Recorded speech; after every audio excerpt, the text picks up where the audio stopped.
Olá, meu amigo, minha amiga. Finalmente, nós já estamos começando a poder discutir, debater, analisar em espaços como aqui no nosso Portal do José, assuntos, temas da nossa realidade concreta aqui no Brasil, bem como de algumas situações que acontecem fora do nosso país, mas que dizem respeito à nossa vida mais próxima, como a vida da sociedade brasileira de um modo geral. No entanto, enquanto o processo histórico caminha nessa direção, nós infelizmente temos ainda um segmento político aqui no nosso país que está tentando o tempo todo arrastar o debate aqui do nosso país para esse universo paralelo das catacumbas da ignorância política que eles não conseguem se desvencilhar. E como eles perderam muitas das bases dos seus discursos, como se diz lá em Minas Gerais, no interior, essa gente precisa caçar um serviço. Só que o caçar o serviço para essas pessoas não encontra muito ambiente. Eles estão cada vez mais tentando ali pegar uma migalha aqui, outra colar. Mas nada como a gente ter esse nosso espaço aqui para desmascarar algumas dessas criaturas, alguns desses personagens e alguns dos seus métodos e discursos. É sempre bom sublinhar que essa gente, muitos não têm nem consciência, mas eles estão cumprindo um papel. Eles têm uma função, a função de alienar, de distrair uma parcela da sociedade para que os grupos econômicos poderosos, midiáticos, financeiros que existem aqui no Brasil e fora do nosso país continuem a reinar sem nenhum tipo de obstáculo. Bom, vou conversar com vocês sobre o que está acontecendo. O presidente da República, o presidente Lula, está lá pela Europa conversando sobre uma série de temas que estão começando a atrair a atenção dos cidadãos comuns que estavam mais preocupados com as insanidades dessa gente. Bom, vou conversar com vocês sobre essas questões, mas antes de mais nada, quero convidar você que está chegando agora ao nosso portal para que você se inscreva, conheça os nossos outros vídeos, compartilhe, não se esqueça de dar o seu joinha, mandar seu comentário e, se puder, se inscreva aqui também no nosso clube de membros, tá legal? Então vamos seguir aqui aos temas. Gente, começando aqui com o assunto que eu conversei com vocês mais cedo, né? Que vai ter um impacto aqui na nossa realidade nesse ano de 2024, que é o aumento da energia elétrica. Os jornais aqui, eles colocam a seguinte questão: subsídios vão pressionar a conta de luz no próximo ano. Olha só, mas não são subsídios que vão fazer com que a conta de luz aqui no Brasil fique mais alta, até porque existem algumas situações estruturais. Em primeiro lugar, o Brasil é o país que tem o maior volume de produção de energia limpa do planeta. Uma energia que é barata na sua produção, não queima combustíveis, enfim, a água vai descendo lá pela usina hidrelétrica e vai produzindo energia. Temos o vento, temos uma série de possibilidades aqui no Brasil que ainda podem ser exploradas, mas elas já estão muito funcionais aqui no Brasil. No entanto, a mesma energia elétrica que é barata, ela é extremamente cara para o consumidor final.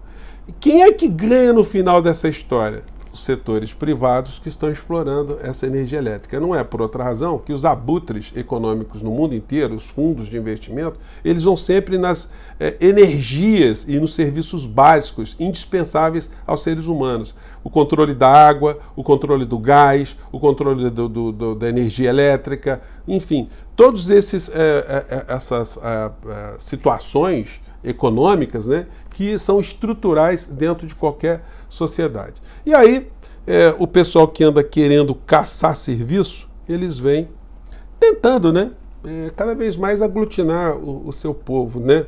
Eles não podem mais ficar com essa história de a nossa bandeira jamais será vermelha, o Brasil vai virar comunismo. Então, esse discurso está ficando demodê, né? E nós temos o dever em todos os dias de falar: meu amigo, se o teu líder religioso está falando isso, ele é um vigarista, ele é um estelionatário, ele está querendo te enganar, ele está querendo te distrair. Ele não está se preocupando mais com a sua questão espiritual, seu conforto espiritual, com algum tipo de explicação para algumas coisas que estão acontecendo aqui no Brasil, no nosso país, de um modo concreto. Ele está querendo te enganar e te jogar no colo de pessoas que, quando estiveram à frente do nosso país, só provocaram a destruição, a morte, a desagregação e incutiram cada vez mais em pessoas, né, sentimentos muito ruins, como sentimento de ódio, etc, etc, etc. E uma dessas criaturas veio ao ar hoje falar de liberdade de imprensa. Brasil em perigo, a imprensa está censurada. Então ele falou uma coisa assim, vou colocar só um trechinho, tá? Para não cansar muito. O democrático brasileiro está em perigo.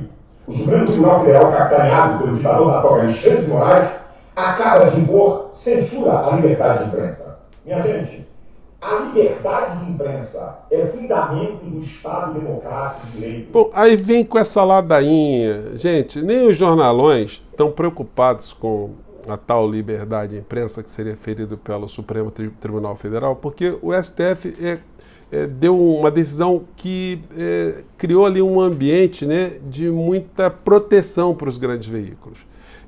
Especificamente quando decidiu que os veículos de comunicação só serão responsáveis, né, civilmente para pagar um tipo de indenização a alguém que foi prejudicado, se for provado que o veículo de comunicação agiu de má fé, agiu com dolo. E isso é muito difícil, né? Então eles sabem que, hora por outra, vão deixar ali alguém fazer alguma insanidade, atacar a honra de alguém e, eventualmente, numa ação judicial, vão dizer, olha, nós não tínhamos conhecimento, nós somos inocentes nessa história, né? A figura atacada não terá direito de resposta, a matéria, se for elucidada, vai ser elucidada há muito tempo lá na frente e os veículos de comunicação ficarão imunes a essa situação. Então eles não estão preocupados com isso, só na cabeça dessa gente aí que fica jogando esses medos para tentar aglutinar os seus mais próximos, né? Uma dessas criaturas que está enveredando por essa linha é a senhora Michele Bolsonaro, né? E aí, gente, é uma situação psicológica, psiquiátrica, mas tem algumas coisas também que envolvem direito penal, né? Uma senhora dessa que se casou jovem, né, com uma figura como Bolsonaro. Bolsonaro estava com 51 anos, ela estava com 25. Ela foi trabalhar no gabinete do Bolsonaro e depois de 9 dias já fez um pacto, né, pré-nupcial com o Bolsonaro, um pré-contrato ali, para, numa eventual união, né, se ter ali uma separação do patrimônio. Obviamente isso foi história do Bolsonaro, que já tinha passado por outros casamentos, né, casamentos onde as suas ex-esposas, saíram muito endinheiradas, algumas deram problemas para a figura do Bolsonaro.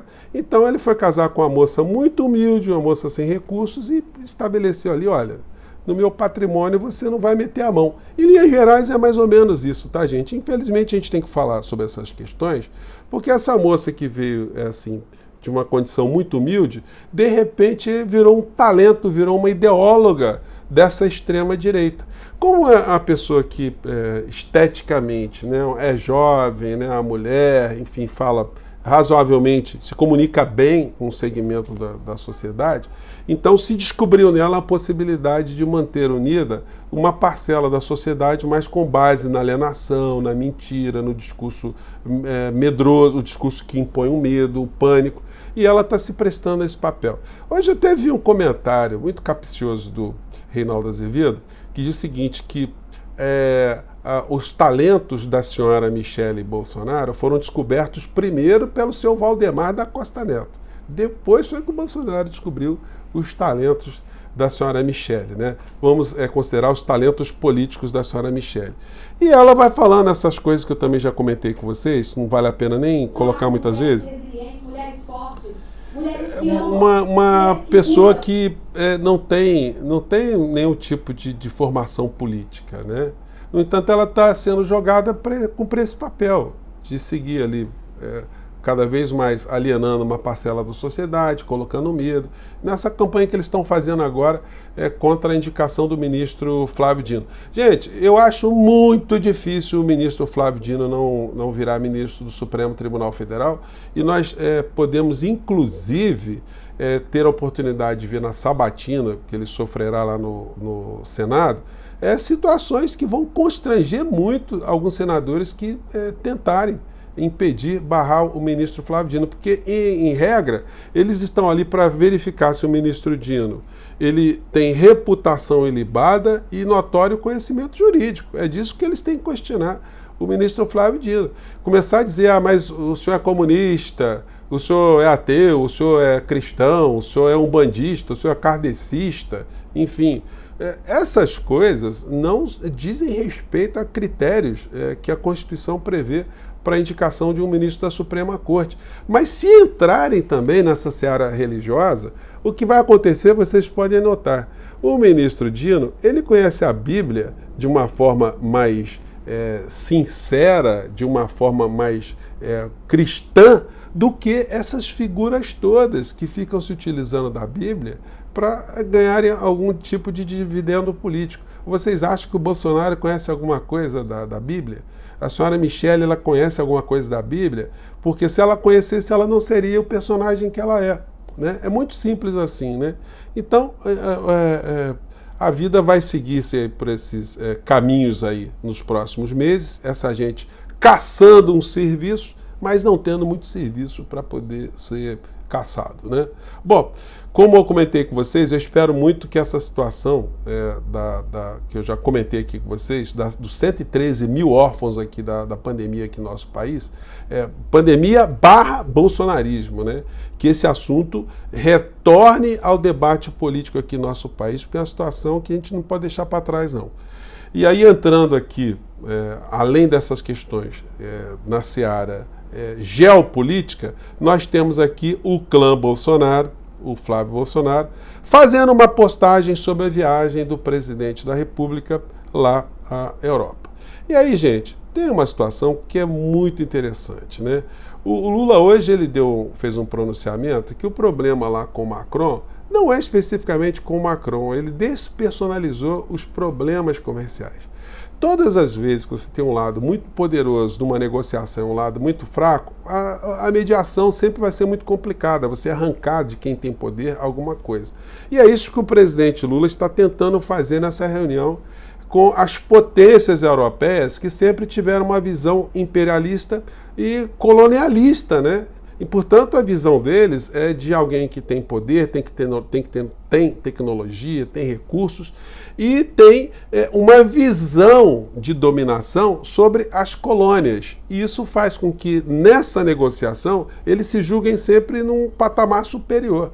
E aí, o Brasil, com a presidência de Lula, não está cedendo a uma série de imposições que eles quiseram fazer contra as colônias, como, por exemplo, deixar aqui nas compras, nesse acordo, que as compras governamentais no Brasil, que movimentam bilhões de dólares, abrisse para os países europeus competirem com as indústrias nacionais. Isso provocaria uma destruição na nossa indústria que já está bastante combalida. Outra questão diz respeito também aos produtos que o Brasil exporta do agronegócio.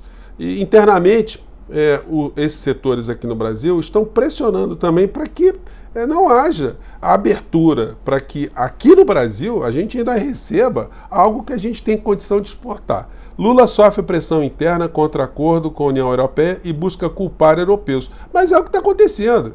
Lula diz ainda ter esperança em acordo no Mercosul, União Europeia. Se a gente não concluir, estamos sendo irrazoáveis. Ele hoje passou a tarde toda com Olaf Scholz, né, o premier aqui alemão. Então a gente tem aí a perspectiva de que ou esse acordo venha a sair, e aí ele irá beneficiar alguns setores aqui do nosso país, ou simplesmente ele não vai sair e as coisas vão continuar exatamente como estão. Para vocês terem uma ideia do tipo de pressão que existe, eu vou colocar aqui uma matéria que saiu na Deutsche Welle, uma TV alemã, né, sobre como os europeus enxergam o acordo com o Mercosul. Vamos ver se dá para pegar aqui, vamos lá. Aqui no mercado agropecuário da cidade belga de Ciney, os pecuaristas não estão tão empolgados com a ideia de mais carne bovina latino-americana na região, mesmo com uma cota máxima de importação. Benoit Cassat representa a entidade responsável pelo comércio de gado no país. Le problème, c'est que si on importe plus de viande sur notre marché, ça va avoir un effet très négatif sur le prix de la viande chez nous pour le produit. Moral da história, gente. Os europeus, eles alegam uma série de coisas, porque, olha só, eles têm lá os rebanhos deles. E os rebanhos são feitos, né, são produzidos em situações bem diferentes das que nós temos aqui no Brasil. Normalmente gado confinado, gado que tem uma série de problemas lá com a sazonalidade climática. E aqui no Brasil não, os bichos ficam soltos, o tipo de de criação é diferente e a carne também acaba ficando mais atrativa. Portanto, eles estão fazendo um bloqueio que eles fizeram ao longo de toda a existência deles lá, para que não haja nenhum tipo de entrada desse produto no mercado europeu. Então é disso que se trata. Nós estamos aí diante de uma batalha comercial, onde o presidente do nosso país está tentando preservar os interesses do nosso país e eles lá fora estão tentando preservar os interesses deles, né? Sempre nesse desequilíbrio, porque nós estamos lidando com potências que têm tudo, né? Inclusive a mídia, que está sempre ao lado deles, né? Gente, eu fico por aqui mais uma vez, um grande abraço, mande seu comentário aqui para o nosso portal, tá bom? Um grande abraço, tchau!